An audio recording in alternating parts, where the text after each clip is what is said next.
राष्ट्रीय अध्यक्ष उनको बनाया गया है, पार्टी उनको राष्ट्रीय अध्यक्ष बनाई है, तो उनके ऊपर बहुत बड़ी जिम्मेवारी है कि कोई आधिकारिक सूचना हम लोग को नहीं मिली है।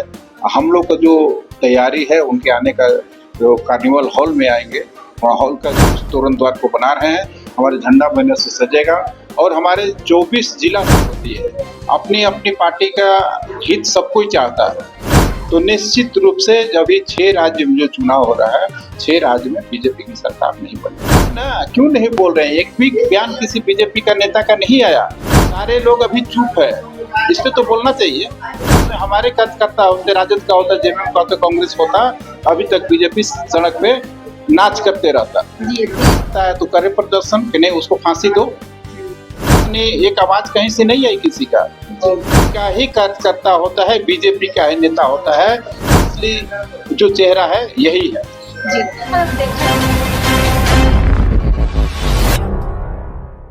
वंदना और आप देख रहे हैं न्यूज़ रांची में। इस वक्त मैं मौजूद हूँ आरजेडी कार्यालय में। आपको बता दें कि 5 तारीख को तेजस्वी यादव जी आ रहे हैं, ऐसे में हम इनसे जुड़ेंगे। आज तमाम कई और मुद्दे पे भी हम इनसे चर्चा करेंगे। इस वक्त हमारे साथ खास बातचीत की मौजूद है रंजन यादव जी। सीधा इनसे हम बात करते हैं, जानते हैं इनका क्या कहना है, फिर सीधा इनसे हम जुड़ते हैं। सबसे पहले आपका हमारे चैनल में धन्यवाद जी। 5 तारीख को तेजस्वी यादव जी आ रहे हैं, क्या कारण है कि तेजस्वी यादव जी रांची आ रहे हैं? देखिए, सबसे पहला कारण तो है कि वो राष्ट्रीय अध्यक्ष बने। राष्ट्रीय जनता दल के राष्ट्रीय अध्यक्ष उनको बनाया गया है, पार्टी उनको राष्ट्रीय अध्यक्ष बनाई है, तो उनके ऊपर बहुत बड़ी जिम्मेवारी है। इस संगठन को कैसे बढ़ाना है, संगठन कैसे बनेगा, तो उसी संगठन के उद्देश्य से वो रांची आ रहे हैं कि हमारा झारखंड में संगठन, क्योंकि वो हर स्टेट में चाहते हैं कि राष्ट्रीय जनता दल का संगठन मजबूत हो और हर स्टेट में राष्ट्रीय जनता दल एक मजबूती से अपना जो जनाधार है उसको लेकर आगे बढ़े। उसी क्रम में ये झारखंड में तो राष्ट्रीय जनता दल का, हमको लगता है कि बिहार के बाद झारखंड ही ऐसा स्टेट है जहाँ पे ज्यादा जनाधार है राष्ट्रीय जनता दल का, और तो उसी को लेके कि यहाँ कैसे मजबूत होगा, कैसे हम लोग काम करेंगे, यहाँ के लोगों कुछ अपना राय देंगे, कुछ लोगों यहाँ के जो हमारे नेता हैं, कार्यकर्ता हैं, उनका राय लेंगे और लेके तो फिर यहाँ विचार करके हम लोग संगठन को आगे बढ़ाने का काम करेंगे। क्या कुछ तैयारियां हो गई है और क्या कुछ आप लोग तैयारी कर रहे हैं? नहीं, देखिए, उनको तो आना है, कल आएंगे। अब कितना बजे आएंगे उसके अभी कोई आधिकारिक सूचना हम लोग को नहीं मिली है। हम लोग का जो तैयारी है उनके आने का, जो कार्निवल हॉल में आएंगे, वहाँ हॉल का सारा तैयारी हो चुका है। हमारा गेट एयरपोर्ट से लेके अरगोड़ा तक और आगे आगे जाइएगा तो कांके रोड में भी बहुत सारा तोरण द्वार मिलेगा।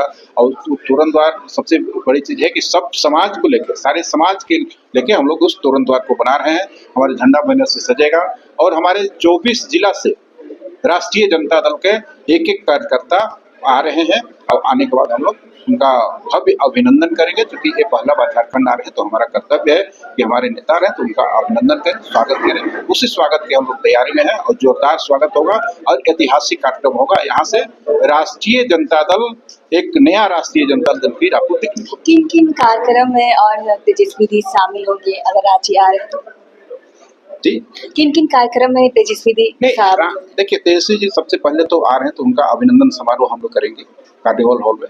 उसके बाद हमारे जो कार्यकारी राज्य कार्यकारिणी के जो सदस्य हैं उनके साथ वो बैठक करेंगे, बैठक करके और उसी में सबसे वो राय लेंगे और अपना निर्देश देंगे सबको कि क्या करना है आपको और कैसे संगठन को चलाना है। उनका हम लोग दिशा निर्देश लेके हम लोग आगे संगठन का काम करेंगे। जी, ये तो रही ये जो 5 तारीख को कार्यक्रम हो रही है उनकी बात है। हम आपसे बात करते हैं झारखंड राज्य की। गठबंधन का सरकार चल रहा है, ऐसे में जेएमएम के द्वारा कांग्रेस को सपेरा कहा गया है और इस प्रकार से बातें निकल के आ रही है। क्या गठबंधन की सरकार मतलब टूटने पे है, क्या कहेंगे आप? देखिए, क्या है ना कि पार्टी सबकी अपनी अपनी पार्टी होती है, अपनी अपनी पार्टी का हित सब कोई चाहता है। और अगर गठबंधन की सरकार चल रही है, कांग्रेस जेएमएम को बोल रहा है, जेएमएम कांग्रेस को बोल रहा है, तो इसका तो जवाब वही देंगे कि किस कारण से बोल रहे हैं, और जेएमएम बोल रहा है तो किस कारण से बोल रहा है, बाकी उसका जवाब तो वही दे सकते हैं। अब हमसे तो कोई राय विचार लिए नहीं है कि हम किस कारण से उनको बोल रहे हैं।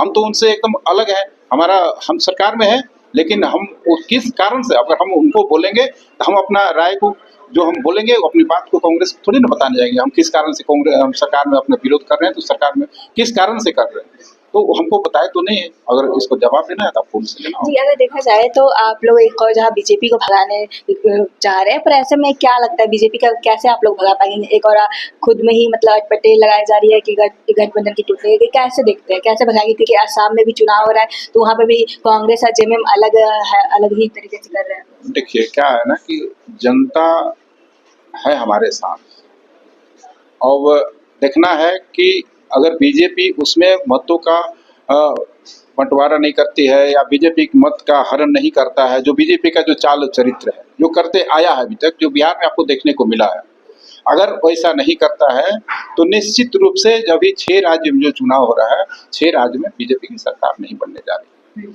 क्योंकि इनकी जो स्थिति है, विदेश का जो स्थिति है, देखिए शुरू से ही जब से मोदी जी आए हैं तब से लोगों को लाइन में लगा खड़ा करने का उनका यही एक ही उद्देश्य हमेशा रहता है कि लोग लाइन में खड़ा हो जाए, लाइन में खड़ा हो जाए।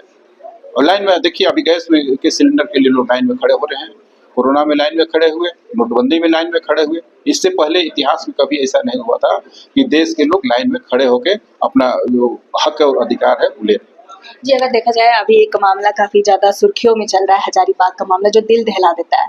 12 साल की बच्ची का पहले तो दुष्कर्म बताया गया, पर उसको फिर पुलिस ने खुलासा कि ये दुष्कर्म नहीं है। उसमें बीजेपी का आदमी का हाथ आया, बीजेपी का कार्यकर्ता बताया जा रहा है भीमराव। कैसे देखते हैं इस मामले में, आप क्या कहेंगे? और झारखंड बंदी का भी ऐलान किया गया था। नहीं देखिए, इससे पहले तो बीजेपी के नेता बहुत बढ़ चढ़ के बोल रहे थे, हजारीबाग बंद किए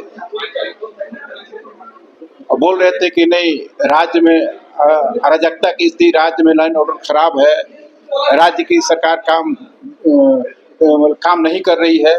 तो अब बोले ना, क्यों नहीं बोल रहे हैं? एक भी बयान किसी बीजेपी का नेता का नहीं आया और सारे लोग अभी चुप है। इस पे तो बोलना चाहिए। अगर उसमें हमारे कार्यकर्ता होते, राजद का होता, जेएमएम का होता, कांग्रेस होता, अभी तक बीजेपी सड़क पे नाच करते रहता। जी, बीजेपी के द्वारा तो प्रदर्शन किया ही जा रहा था, झारखंड बंदी को लेकर ऐलान भी किए थे। अब तो करे ना, उनका जब उनका कार्यकर्ता है तो करे प्रदर्शन कि नहीं उसको फांसी दो। एक बात नहीं, एक आवाज कहीं से नहीं आई किसी का।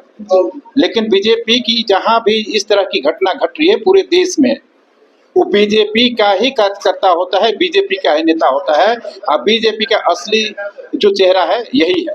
जी, अब देखा जाए 2026 चल रहा है, उसके बाद भी अंधविश्वास जैसी कहानियाँ निकल के आ रही है, क्योंकि ये घटना भी अंधविश्वास ही बताया जा रहा है, जंतर मंतर किया गया है। तो ऐसा क्या कमी है कि अभी तक लोगों में जागरूकता नहीं है कि इस प्रकार की घटनाएं को अंजाम देने के लिए? इसके लिए हमारे समाज में जागरूकता पैदा करना है।